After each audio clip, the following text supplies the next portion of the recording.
हाय, UP में light नहीं आ रही है, मेरे घर में भी लाइट नहीं आ रही है। इस वजह से मुझे वीडियो इस तरह से रिकॉर्ड करना पड़ रहा है, वरना ये वीडियो 6-7 घंटे पहले ही आ जाता।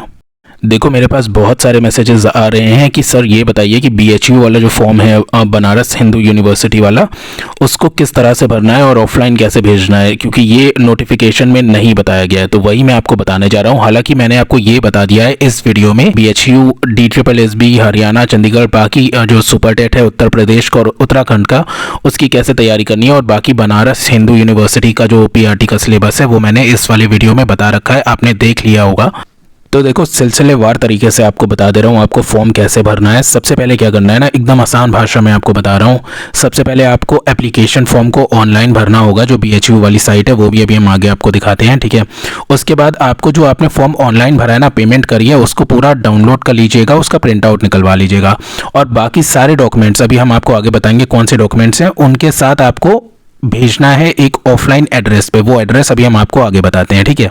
फिर देखिए, रजिस्ट्रेशन कैसे करना है। रजिस्ट्रेशन के लिए बीएचयू की वेबसाइट पर जाइए और रिक्रूटमेंट असेसमेंट पोर्टल पे आप जाइए, फिर रजिस्टर करिए। उसी को इलेक्ट्रॉनिक एप्लीकेशन बोलते हैं, मतलब ऑनलाइन एप्लीकेशन, आप उसको फिल करिए। सेपरेट एप्लीकेशन आप भर सकते हैं अगर आपने बीएड और बीटीसी दोनों कर रखा है, और अगर आप अलग अलग एग्जाम के लिए भरना चाहते हैं तो आप भर सकते हैं, ठीक है।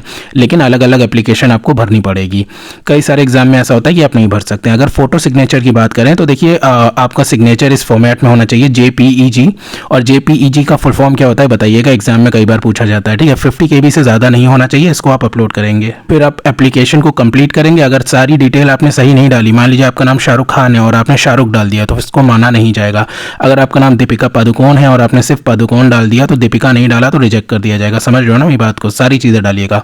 लॉगिन इन्फॉर्मेशन देखिए, ये है कि अगर मान लीजिए आपका ब्राउज़र अचानक से बंद हो जाए, इंटरनेट वगैरह कुछ चला जाए, आपकी लाइट चली जाए, जैसे हमारे यहाँ गई हुई है, तो आपको दोबारा से लॉगिन करना पड़ेगा अपनी डिटेल डाल के, और फिर से फॉर्म को भरना पड़ेगा। देखिए, अगर किसी तरह की टेक्निकल प्रॉब्लम आती है तो recruitment@bhu.ac.in पर आप ईमेल करेंगे, लेकिन इस ईमेल के जवाब आने की प्रोबेबिलिटी उतनी है जितनी कि PWD द्वारा देश भर में बनाए गए किसी भी पुल या बिल्डिंग की ना गिरने की है।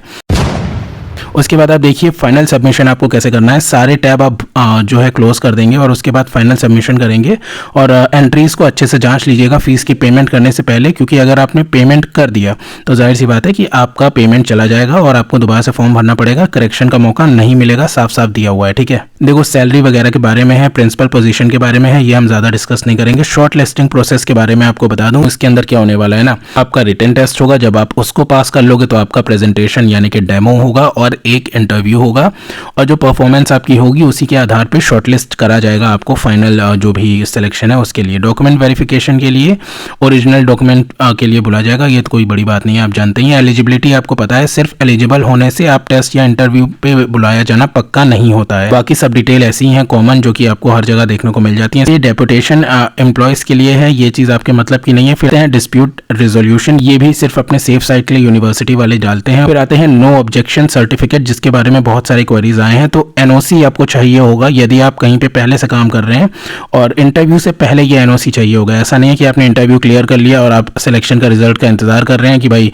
यहाँ हो जाए तो मैं पुरानी नौकरी छोड़ूं, ऐसा नहीं है। आपको पहले NOC देना पड़ेगा, ठीक है। नौकरी आप छोड़िए या नहीं, लेकिन जहाँ आप काम करते हैं वहाँ से NOC देना पड़ेगा। उसके बाद आप देखिए, एज रिलैक्सेशन के बारे में यहाँ पे कुछ दिया गया है, और आप एज रिलैक्सेशन के बारे में पढ़ सकते हैं अगर आप इस कैटेगरी से बिलोंग करते हैं, इनमें से दी हुई। और एलिजिबिलिटी डेट देख लीजिए, आपको 12/7 यानी कि आज हो गई है 3 तारीख, आज से 9 दिन बाद आपको ये एप्लीकेशन पहुंचा देनी है। कहाँ पहुंचानी है अब मैं आपको ये बताने जा रहा हूँ। एप्लीकेशन फॉर्म और डिटेल, जो भी आपकी एप्लीकेशन फॉर्म है और जितनी भी आपकी क्वालिफिकेशन है, 10th 12th graduation, BTC, BEd, JBT, जो भी आपकी क्वालिफिकेशन है, अभी तक आपने जितनी भी पढ़ाई करी है, सबकी एक मस्त डॉक्यूमेंट बनाइए और उसके बाद आपको सबमिट करनी है। ये हार्ड कॉपी जो आपने ऑनलाइन करा है ना, उसको हार्ड, और उसका पता आप लिख लीजिए, office of the registrar, recruitment and assessment cell, Holkar House, BHU यानी कि बनारस हिंदू यूनिवर्सिटी, वाराणसी।